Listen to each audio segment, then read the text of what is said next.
మాట. ఇంకా ప్రపంచం ఏమన్నా ప్రళయం వచ్చేద్దని చెప్పేసి లేపోతే నీ వయసు అయిపోయిందా? నీకేమన్నా ఇప్పుడు 90 సంవత్సరాలా? ఇంకా 91 రేపు వచ్చే సంవత్సరం 91 వచ్చేస్తున్నాయా? కాబట్టి గతం గతః అన్నీ మనం అనుకున్నట్టు ఉండవు అని ఈ లైవ్ పెట్టింది కూడా దేని గురించి? అన్నీ మనం అనుకున్నట్టు జరగవు. అది అయిపోయింది గతం గతః.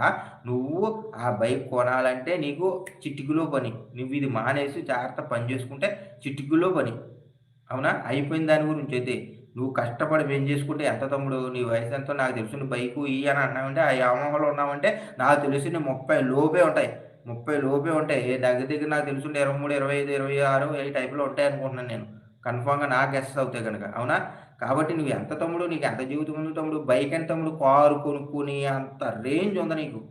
నువ్వు గనక ఇది మాని పెడితే పూర్తిగా ఈ అడిక్షన్, ఈ ఆలోచనలు మానేసి ఒక పని చేసుకొని జాగ్రత్తగా ఉన్నావంటే నీకు స్టామినా ఉంది, ఒంట్లో బలము ఉంది, శక్తి ఉంది, ఎంతో జ్ఞానం ఉంది. ఈ జ్ఞానాన్నంతా తీసుకెళ్ళి ఈ సైట్‌ల్లో, నీ బెట్టింగ్‌ల్లో ఈటిల్లో పనికిరాని ఆటిల్లో పెట్టేసి దెబ్బెట్టుకోకుండా మంచి పనికొచ్చే జీవితం మీద పెట్టు. నువ్వు కారే కొనగలవు.